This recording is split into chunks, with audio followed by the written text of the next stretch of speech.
Hello everyone, and welcome to my very first video essay on this YouTube channel. So, I really have been always intrigued by video essays and have always wanted to make one of my own, but I didn't really know where to start for this channel, especially because there's so many things I probably could make a video essay on, and probably will in the future. But I decided that for my first one, I should do something that I have great interest in. Something that is currently something I am highly interested in. And that something I chose is Gothic fashion. So what you're about to see is a video essay talking all about the origins, definitions, and different types of information relating to Gothic style. So, without further ado, let's get started. To begin, I think we should define what is Gothic style. According to an article on VOU, Gothic style is a recognized fashion genre that emerged in the early 80s in the United Kingdom as an aesthetic for Gothic rock or goth rock lovers, which is a derivative form of the post-punk genre. The goth aesthetic is inspired from 19th century fiction, horror films, and stylistic visuals that are present in Romanticism, medieval, Edwardian, and Victorian eras.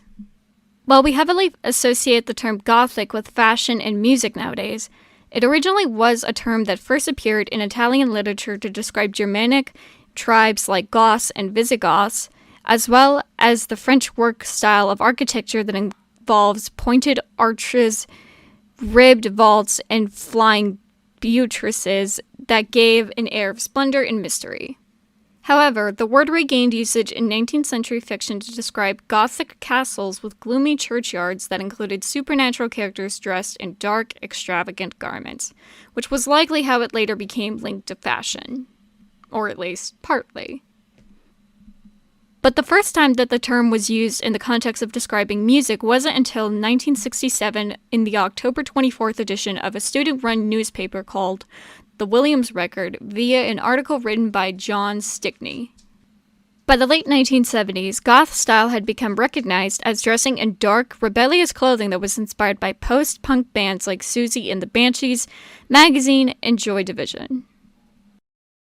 There are many subgenres of Gothic style, which all have different beliefs on what constitutes as true or real goth. On one end of the spectrum is hardcore, or more commonly known as uber-goths, that have exceeded a level of gothiness in what a human is capable of, particularly in being exceptionally pale-skinned. However, I would like to note that being pale-skinned is not a requirement to being goth. Another older term for goths is Batcavers, which is a direct reference to the Batcave Club that was started in London during 1982 with a bar that was used as a gathering point for early goths.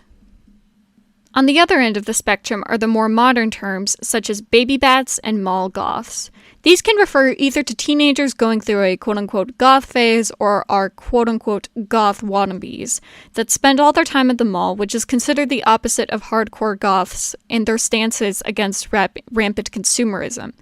But between these two extremes is a variety of styles with a vast list of influences that can be anything like vampires, industrial tech, and death. There actually are quite a few colors that are heavily prominent in goth fashion, but it would naturally take too long to go over how all of them came to be involved in the aesthetic, so I would settle for two colors, black and purple.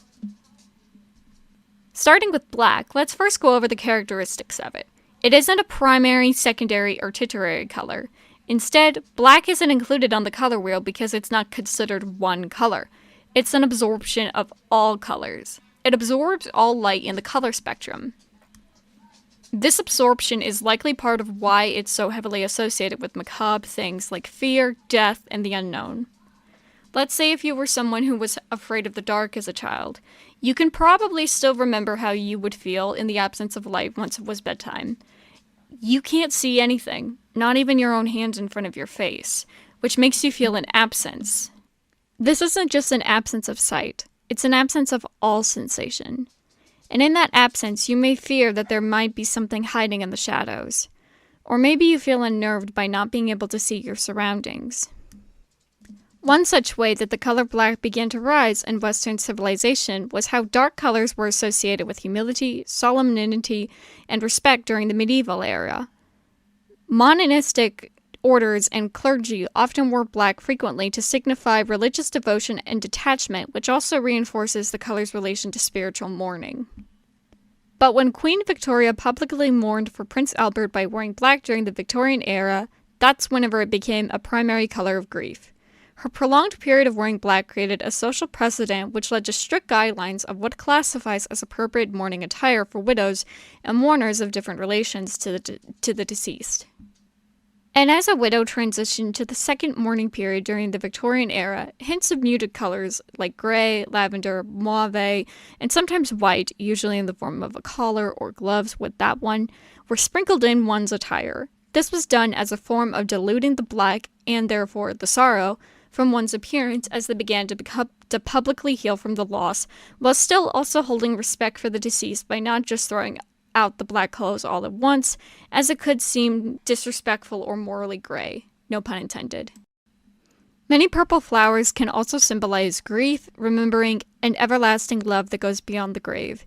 Such common examples can include purple roses, which signify eternal adoration and enduring love after death, purple carnations, which signify whimsy or impulsiveness and is used to call back fond memories, purple irises, which can mean wisdom and compliments as a way to symbolize one's soul as immortal, purple hyacinths, which can represent sorrow, regret, and forgiveness, purple statice flowers, which symbolize remembrance, and purple chrysanthemums signify grief and lamentation.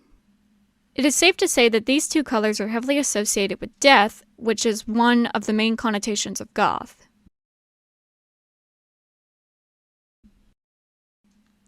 In conclusion, whether it be the moody scenes painted by Edgar Allan Poe's novels, the eerie and somber air that sits over a lonely graveyard beside a large building of Gothic architecture, or the moody music that began the fashion subgenre back in England during the 1970s, it is clear that the human mind can often have a deep fascination with mysterious and macabre things in the world around us.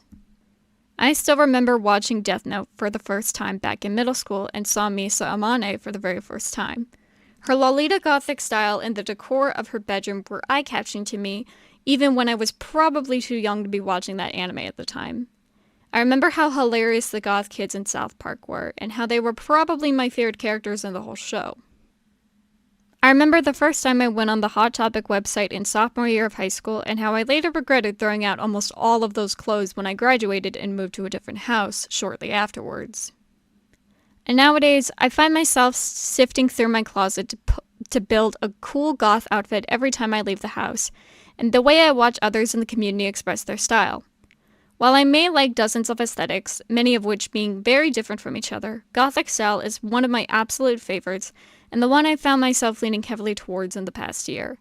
And whether you're a baby bat or a seasoned veteran of the culture, or even if you're not involved in the style at all, I hope that you learned something new from this video and enjoyed it. Thank you all so much for watching. Bye-bye!